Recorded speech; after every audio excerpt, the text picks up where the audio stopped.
Pernahkah Anda lihat gitu ya, formasi burung terbang dan kepikiran, kok bisa mereka tahu harus kemana?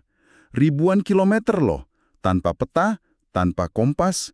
Nah, dari materi yang Anda kumpulkan, misi kita hari ini adalah membongkar misteri di balik GPS internal burung ini. Betul, dan yang penting untuk diingat, ini bukan cuma satu kemampuan tunggal. Bukan satu jurus saja ya? Bukan, ini adalah kombinasi dari berbagai sistem yang super canggih. Anggap aja ini semacam toolkit navigasi lengkap yang ditempa oleh jutaan tahun evolusi. Kalau kita cuma lihat satu, kita bakal kehilangan gambaran besarnya. Oke, mari kita mulai dari fakta yang menurut saya paling gila dari semua ini.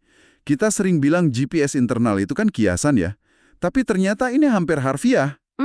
Di mata burung itu ada protein khusus yang bikin mereka bisa melihat medan magnet bumi. Betul sekali. Bukan merasakan, tapi benar-benar melihatnya secara visual. Dan ini lebih dari sekedar alat loh. Ini adalah indera tambahan. Coba deh Anda bayangkan sejenak. Oke. Anda bisa lihat garis-garis samar yang nunjukin arah utara dan selatan. Kemanapun Anda lihat. Seluruh dunia itu jadi kayak peta dengan, lapisan kompas permanen. Realitas mereka itu beda banget dari kita. Tunggu. Jadi, selain punya kompas kuantum super canggih di mata, mereka juga masih pakai cara lama. Maksudnya? Kayak para pelaut kuno, di riset Anda kan tertulis mereka juga pakai posisi matahari dan pola bintang. Persis. Itu kan luar biasa. Mereka menggabungkan teknologi level fisika kuantum dengan navigasi paling klasik. Nah, disitulah kejeniusan sistem mereka. Keduanya itu saling melengkapi. Oke. Kalau langit lagi mendung total, matahari atau bintang nggak kelihatan. Mereka nggak langsung tersesat ya kan? Betul. Kompas magnetis internal itu jadi rencana cadangan utama mereka. Sistemnya dirancang supaya nggak gampang gagal. Ini masuk akal sih. Jadi mereka punya kompas yang selalu aktif. Tapi kompas kan cuma menunjukkan arah ya? Iya, betul. Bukan petanya. Itu nggak ngasih tahu kapan harus belok di atas danau atau kapan harus mengikuti pegunungan. Terus gimana mereka tahu rutenya? Nah, pertanyaan itu membawa kita ke lapisan berikutnya di toolkit mereka. Disinilah kemampuan mereka yang lebih membumi berperan. Oke. Seperti yang juga disorot di catatan Anda, mereka punya ingatan fotografis yang luar biasa untuk penanda alam. Seperti gunung atau sungai gitu? Benar. Jajaran gunung, alur sungai, bahkan garis pantai yang spesifik. Beberapa jenis burung bahkan pakai indera penciuman yang tajam untuk ngenalin sebuah area dari aromanya. Oh, dari baunya? Iya. Misalnya aroma khas hutan pinus atau rawa asin tertentu. Oke, jadi mereka punya kompas internal, peta bintang, dan peta darat yang tersimpan di memori plus indera penciuman mereka. Lengkap banget. Betul, tapi ada satu hal yang masih bikin saya takjub. Apa itu? Oke, mereka punya semua alat ini.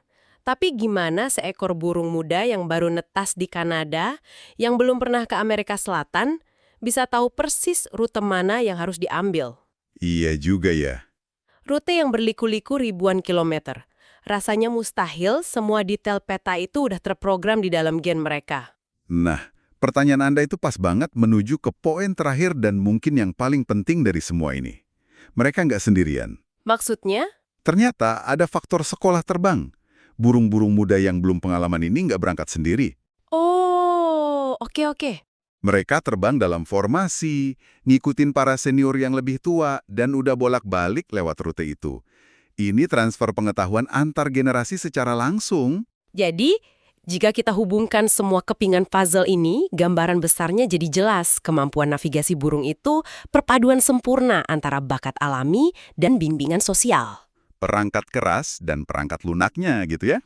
Nah, istilah yang bagus. Perangkat kerasnya, seperti kemampuan melihat medan magnet, itu udah ada di DNA mereka. Bawaan lahir. Betul. Tapi perangkat lunaknya, yaitu peta rute yang spesifik, itu diunduh dan disempurnakan dengan belajar dari para tetua. Kombinasi inilah kunci presisi mereka yang luar biasa. Jadi, apa artinya semua ini bagi Anda? Jawabannya, burung adalah navigator ulung bukan karena satu trik aja, tapi karena mereka bawa seperangkat alat yang komplit. Kompas visual di mata, peta bintang di otak, memori geografis, indera penciuman, dan yang paling penting, mentor. Betul.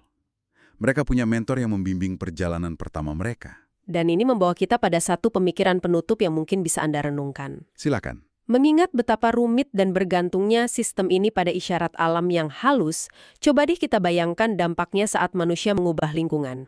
Polusi cahaya dari kota besar yang bikin bintang jadi kabur.